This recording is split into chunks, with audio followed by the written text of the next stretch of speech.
Hello everyone, I'm Matt. And I'm Leah. Bringing you the stuff that matters around the globe. So sit back, relax, and don't touch that remote, because this is your world news. Walmart has announced that they will not be displaying women's fighting superstar Ronda Rousey's new book, My Fight, Your Fight, in their stores amid allegations that the book represents too much violence. Walmart has since commented stating that they will have the book for sale, but it will only be available in the stockroom and will only be retrieved upon request. Curious that Walmart wants to protect its customers from this very violent piece of literature, but is perfectly fine with selling hunting rifles, ammunition, propane tanks, and the necessary materials to hijack Flight 93.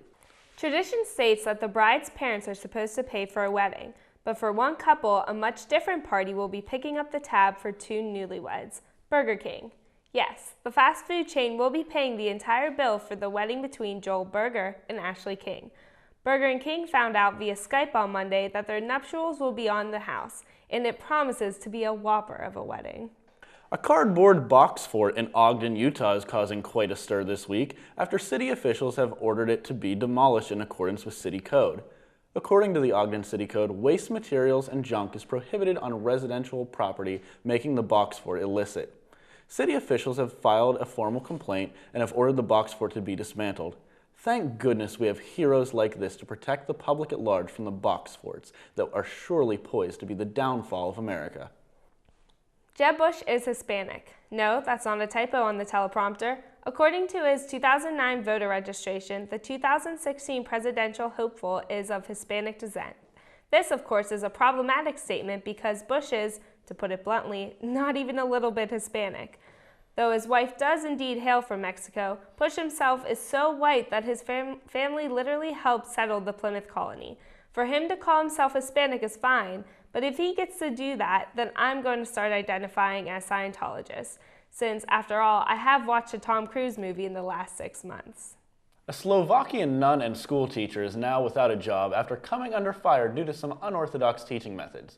According to the parents of 7-year-old Adam Selko, Sister Ludovito stabbed the young boy in the hand with a pin in order to demonstrate to the class the manner in which Jesus had suffered. The school at which Sister Ludovito was employed has stated that they do not condone her actions, and the harming of a student, no matter what purpose was behind it, was completely inappropriate. Though the damage may have already been done to one young boy, at least they managed to remove Sister Ludovito before her lesson on upside-down crucifixion she had scheduled for Friday. And that's all your world news today. Stick around for all the latest stories out of Hollywood. I'm Matt. And I'm Leah. You stay beautiful, Indiana. Welcome to Hollywood Rundown. I'm Sam Owak, and you're not. I'm Ebon. And I'm Vickie, so here's the scoop. Allegedly, this past weekend, iconic 90s rapper DMX robbed a man of $3,200 at Exxon gas station in Newark, New Jersey.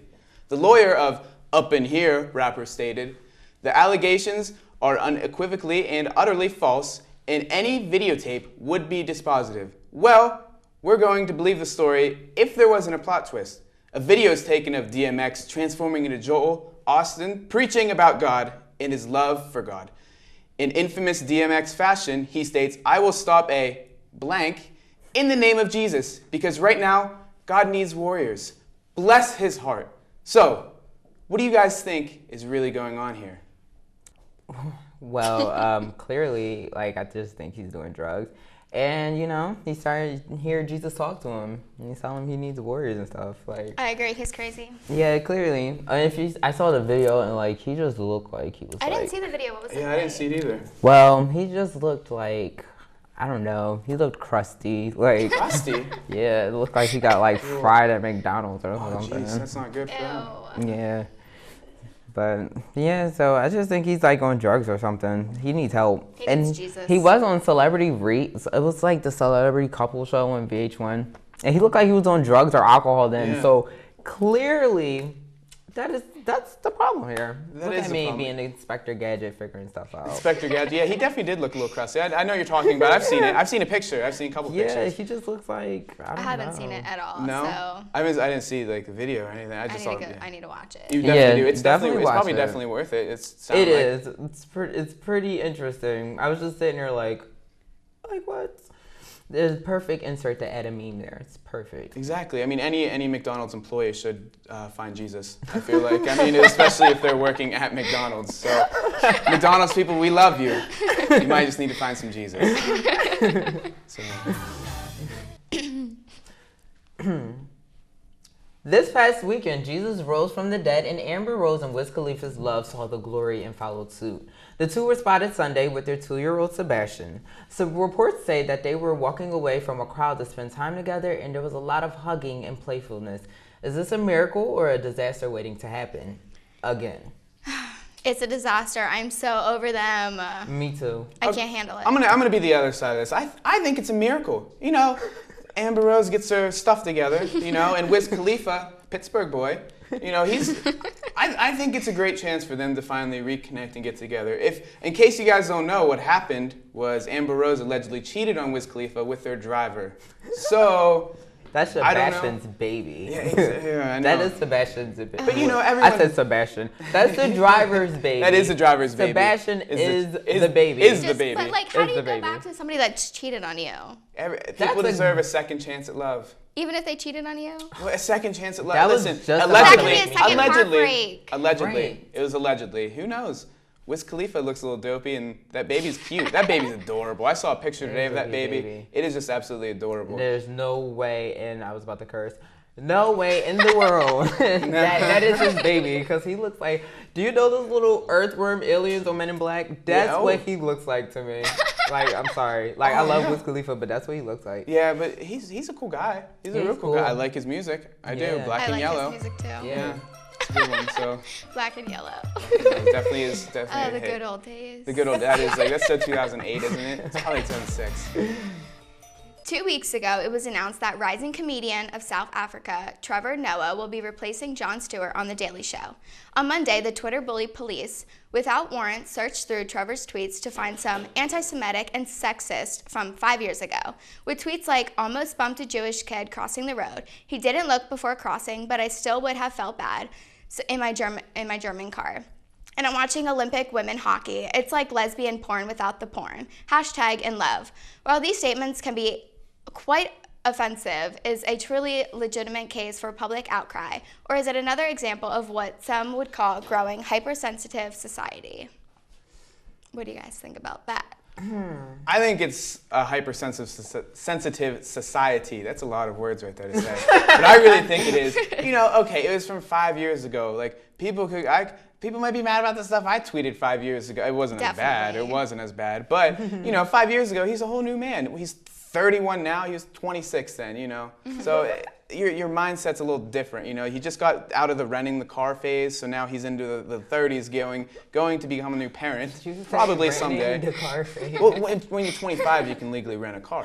So that's where he's at in his life. That was where he was at in his life. So, I mean, it's understandable because now he's just happy, but now he's really happy. Yeah, he's things in the 31. past always come and haunt you. Yeah. That's what It's not good. Right. Like, I don't know, like, like 5 years ago, like, what I don't even wanna provoked them to know. go back from 5 years ago? Like, granted, I mean, those tweets, I guess, like, they're offensive, but I mean, I don't know, like, I don't even want to it's know from what I was tweeting 5 years ago. Yeah, like 5 years ago, like, I'm just thinking, I'm like, I probably tweeted something offensive like a year ago.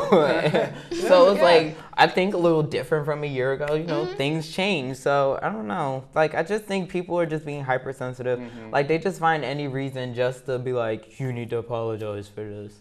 And the reality is they're just being sensitive. The Duggar cult is expanding. The Duggars family pro-life legacy is continuing as daughter Jill and her husband welcome Israel David Dillard. Jim Bob and Michelle Duggar now have 4 grandchildren and are looking forward to the birth of their 5th in July. What Can type these of people- fertility is in their DNA? Because I just want them to stop having kids. Like, they just could stop. literally give birth Stop. to China. Knock it off. Like, I know, that's it's a lot of where they're children. going. Like, seriously. That's a lot of children right there. It's too many. I can't even, like, I have a 2-year-old niece, and her just by herself is too much. Like, I cannot imagine, like, 16 of her, like I would literally have to become an alcoholic. That's I crazy. mean, how do they afford it? Like, honestly, if they didn't have this reality show, how would they afford it? They Like, want what it. would they be Yeah, they doing? want it. Yeah, Exactly, it's so they like wouldn't be Kate having and these Nate plus kids. 8. I just said Kate. Kate plus 8 or whatever it is. Yeah. Kate I mean, plus she 8. has like eight kids, man. That's a lot of people, to be feeding. To feed, And yeah. last they're all time I probably checked, within- she's single. So Yeah, so now it's the So now man's it's a cut one-woman out. show. yeah. There you go. Not good. Not No. good at all. Never. Guys, don't ever have kids over exponential amount, which I would say. Guys, how do you even pop out that many kids? That's the real I was- That's a topic for another day. Yeah, That's a topic we're for gonna another leave day. that one alone. Okay. All right. Okay. Shout out to all the 90s kids out there. Relay this message to save a life. Full House is making a comeback. According to the TV-centered website, Netflix is set to produce a 13-episode series called Fuller House. The show will star Candace Cameron Bure, who played DJ Tanner, and Andrea Barber, who played DJ's best friend and next-door neighbor, Kimmy Gibbler. What do you guys think about Full House making a comeback? Oh, I'm excited. I'm I'm not. excited. I hope Steve comes back. He was the voice of Aladdin for all those young viewers that are out there. But he's the voice of Aladdin. You just taught me something new. There you go. Learn see? something new every day. And Aladdin is from a magical place, and I do adore Aladdin. So I hope he makes a guest appearance. And also Bob Saget. It's not Full House without Bob Saget. True. Bob I Saget. really did like Full House. Like, I would come home from school and immediately turn on the TV and just watch. It was so good. It's Right, but they need to just leave it alone because Yeah, I feel like you Mary-Kate and don't- Ashley aren't going to be on there. Like they're probably somewhere. It's like snorting. Fashion line. Yes, doing all snorting to the gods. Rehab. And like I They don't might know, be in rehab. God, yeah. what else? But hey, John Stamos, hey, if he makes a comeback, I'm Is he sure going to, or he'll probably make an appearance. I think I'd imagine. I he think would I have to, did like hear Uncle he was Jesse. coming. Uncle to Jesse, come yeah, back. you can't forget Uncle Jesse in that hair. Definitely. Oh my gosh. Yeah. This Seriously, is I know gonna we're be a all getting flop. hot and heavy in here. That's John Stamos, ladies and gentlemen. The Baron of Botox has killed himself at his Florida home. Frederick Brandt was suffering from depression and had recently confided with his friends that he was devastated by the relentless parody of his character strikingly similar to him in a new Netflix comedy series from Tina Fey. What do you guys think? I think it's a sad situation. I mean, Yeah. I don't think like the intention was for that to happen, obviously, because I mean, nobody in the right mind would do that. But it is a sad and unfortunate event that he had to resort to that to whatever. Right. I don't know. That's just a weird story. Like I mean, I feel like he obviously was dealing with other problems. Oh, yeah, It he wasn't had to have directly been. from Tina Fey. Exactly. So I mean, if she's out there watching, I hope you are Tina Fey. But it's not she your would fault. Never watch. It's okay. No, it's okay. It's not her fault. She would watch this. We have a lot of viewers. We do have a lot Yes, of 72. We go on YouTube. My We're on mom's one of YouTube. those. I hope. I don't know. I don't know. It's pretty sad. It's always sad when someone loses their life. I couldn't imagine Yeah.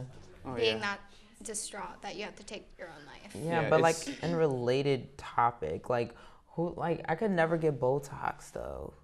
You couldn't get Botox. I couldn't get Botox Like, either. I don't want to do anything to my People face. with Botox look fake. Yeah, they do. They're just.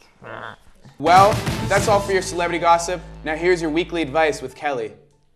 Welcome to Advice with me, Kelly. Dear Kelly, I don't know what to do.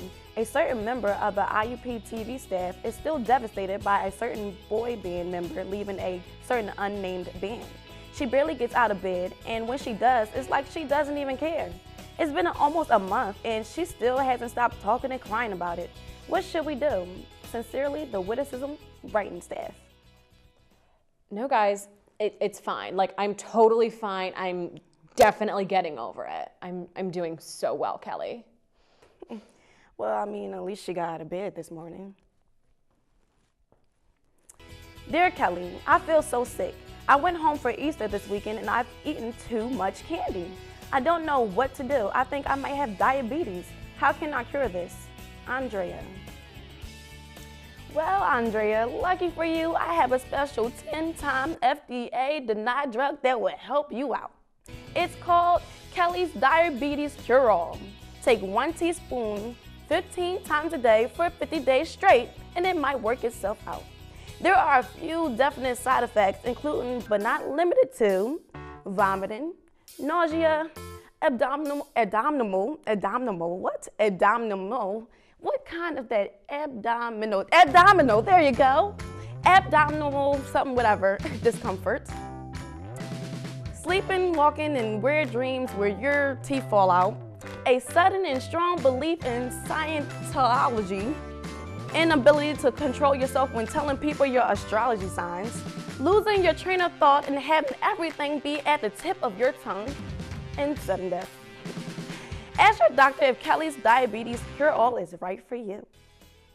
Dear Kelli, it's getting to the end of the semester and I'm broke. I was wondering if you had any tips for stretching your money during the last few weeks of class. Thanks, Dave. Well, Dave, lucky for you, I happen to be a great managing fanatic or whatever you want to call it. For instance, did you know if you skip all your morning classes and sleep until noon, you miss breakfast and you don't have to eat anymore? That's right. There will be, you'll just save a lot of money. You can also look at campus-wide email and see if there are any events that involve free food. Then you can go to it and eat there. That's how I joined the Math and Sociology Club. They had pizza. You can cancel your cable. Just stand outside your neighbor's window with snacks and watch their TV. It's like a party, but one that if you get caught, you'll be arrested for attending. Well, that's all the time we have for today. Make sure you tune in next week. Thanks for watching.